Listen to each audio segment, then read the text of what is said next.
Shalom, shalom, bien-aimés frères dans le Seigneur. Gloire encore est la journée d'aujourd'hui par la grâce de Dieu auquel nous venons, bien-aimés frères dans le Seigneur, devant vous au travers de cette émission que nous répondons aux questions des bien-aimés frères dans le Seigneur. Donc aujourd'hui encore, nous en avons eu 3 des bien-aimés, mais avant toute chose, nous rendons grâce au nom du Seigneur Jésus-Christ qui nous a donné cette opportunité encore une fois de plus d'être là. Rendons grâce. Seigneur Jésus-Christ, nous te disons merci encore une fois de plus au Père de nous avoir, Jésus-Christ, donné cette opportunité au Dieu. Car nous savons que Père, tout ce qui s'est fait par ta volonté, au Dieu, ton esprit est maître au Dieu de gloire. Voilà pourquoi nous te soumettons tout au Dieu sous ta divine grâce. Seigneur, viens, conduis tout par le nom du Seigneur Jésus-Christ. Amen. Alors bien-aimés, comme nous venons donc l'annoncer en amont, nous en avons donc reçu 2 questions des bien-aimés frères dans le Seigneur que nous allons ici répondre. Donc la première stipule: pourquoi Dieu empêche-t-il certains de ses enfants de se compromettre avec la vie du monde et de permettre aux autres de passer par la vie du monde? La deuxième nous dit: comment savoir que Dieu nous appelle à nous détacher de quelqu'un ou de quelque chose? Alors, bien-aimés frères dans le Seigneur, voyons donc ici la première, auquel nous prendrons pour exemple Paul et Jean-Baptiste pour mieux, bien-aimés frères dans le Seigneur, répondre à cette question. Nous remarquons ici que quand Dieu vient parler à Zacharie devant l'autel de Parfum, pour lui annoncer la naissance de Jean, car ici le nom c'est Jean. Baptiste est juste, bien-aimés frères dans le Seigneur, la fonction que celui-ci exerçait. D'où on dit Jean le Baptiste. Mais sinon, le nom auquel Dieu était venu voir Zacharie pour l'annoncer la naissance d'un fils était le nom de Jean. Donc nous sommes ici dans Luc 1, du verset 11 au verset 17, pour voir ici que quand l'ange vient voir Zacharie, lui dit: ta femme Élisabeth aura un fils et vous lui donnerez le nom de Jean. Et Dieu dit dans le verset 15 de ce Luc chapitre 1, car il sera grand devant le Seigneur. Il ne boira ni vin, ni liqueur enivrante, et il sera rempli de l'Esprit Saint dès le sein de sa mère. Nous voyons là, bien mes frères le Seigneur. Et quand vous essayerez de regarder la particularité de l'Écriture, la Bible dit il sera rempli de l'Esprit Saint. Ça veut dire que Dieu lui-même habitera en lui.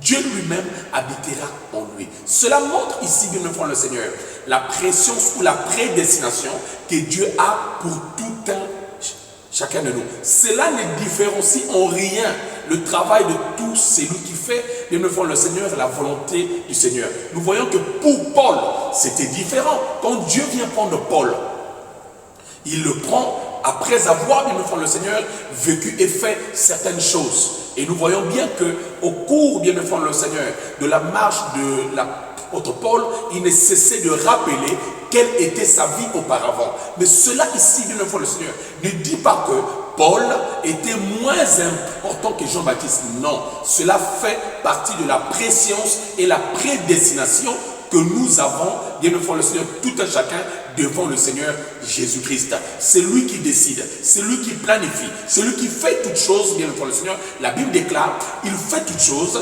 selon le bon plaisir de sa volonté.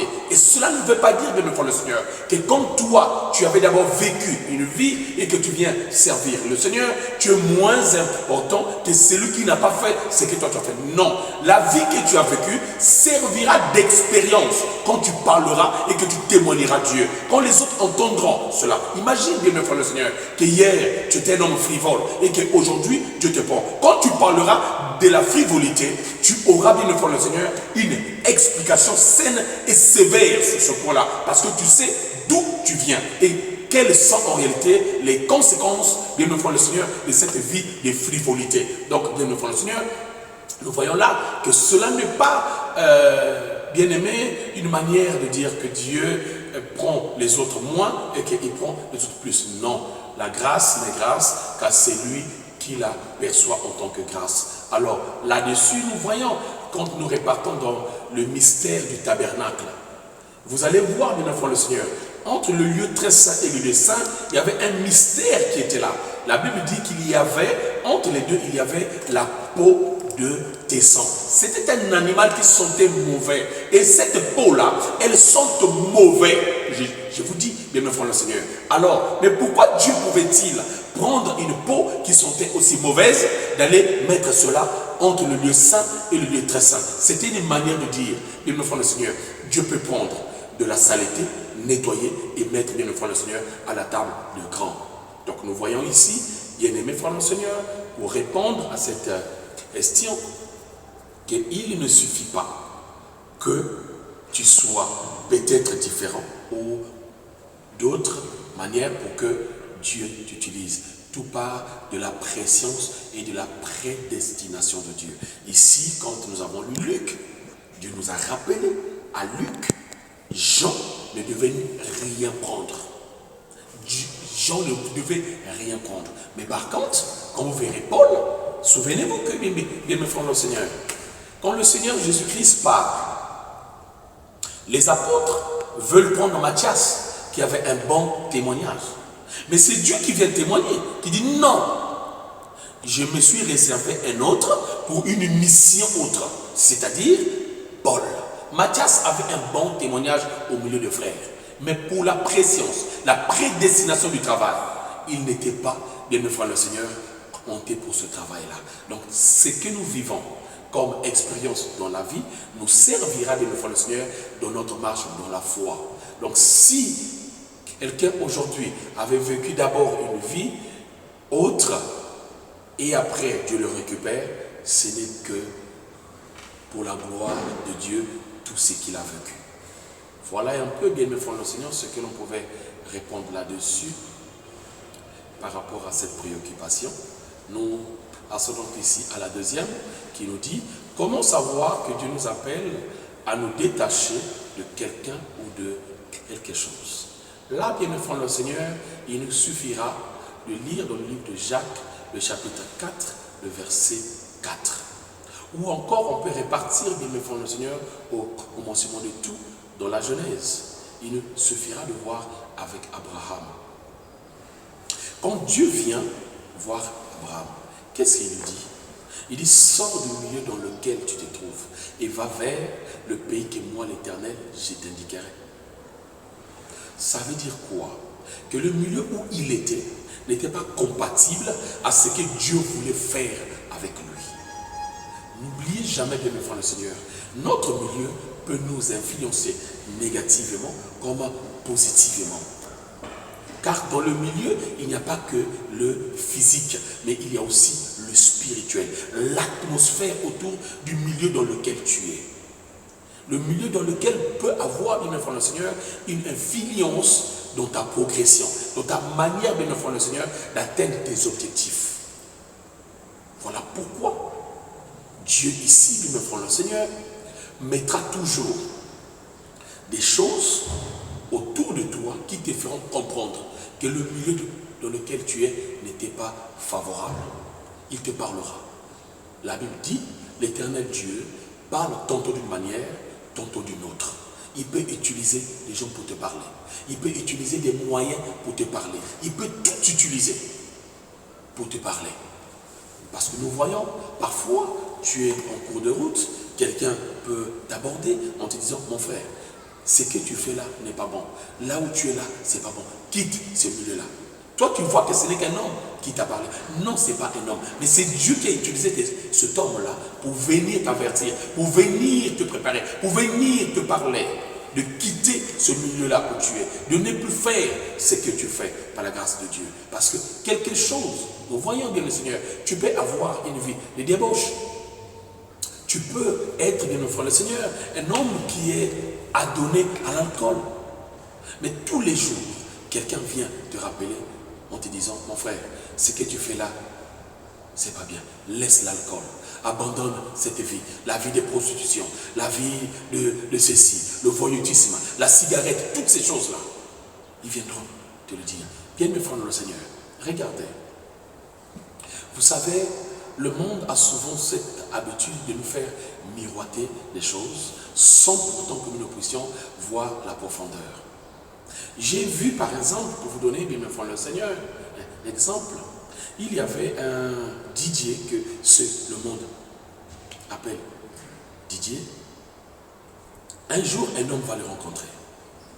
Cet homme-là va lui dire, je vais faire de toi un grand homme.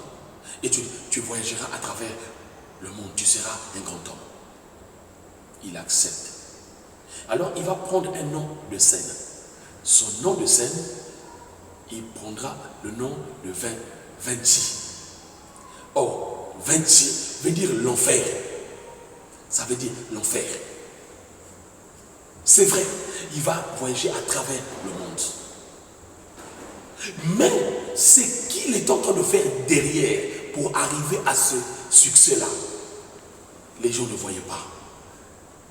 Un jour, pendant qu'il est en train de travailler, il va chanter un chant. En réalité, c'était un SOS. Il disait, je suis dans le désespoir. Qui peut entendre mon cri? Car j'ai mal, je vais tout abandonner, mais je n'arrive pas. Mais les gens ne faisaient que danser, les gens ne faisaient que crier. Les gens, en fait, n'écoutaient même pas ce qu'il disait. Quelque temps après, il était décédé. Quelque temps après, il était décédé. Et pourtant, il leur disait, qui peut m'aider? Qui peut me faire sortir de cette vie? Qui peut? Personne ne l'écoutait. Il leur disait ça tout clairement.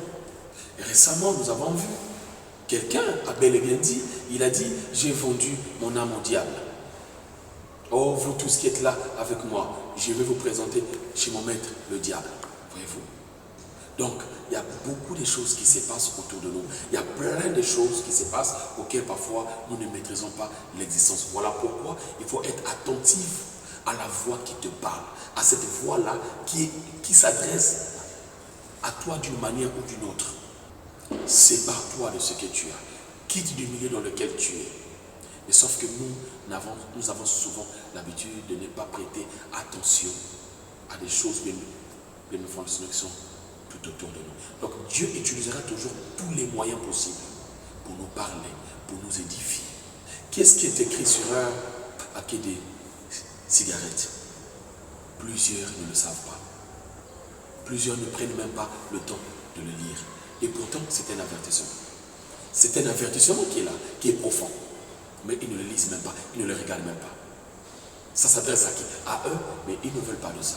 Donc, bien enfant le Seigneur, une manière de dire à cette question, il faut faire très attention de tout ce qui se passe dans son environnement immédiat pour pouvoir ici comprendre l'appel qui te dit de quitter de là où tu es ou de ne plus faire ce que tu fais.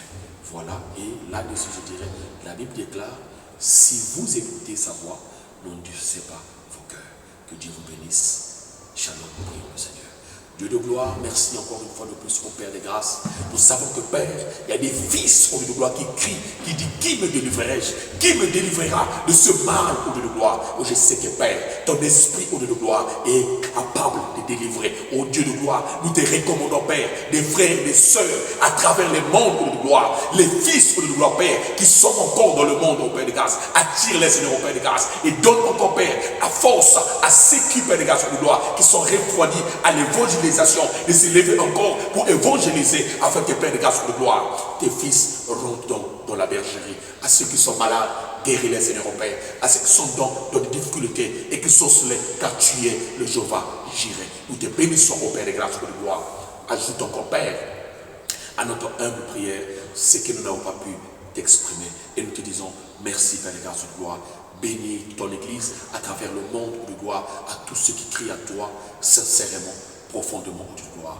Écoute-les, exauce-les au nom de Jésus-Christ. Amen.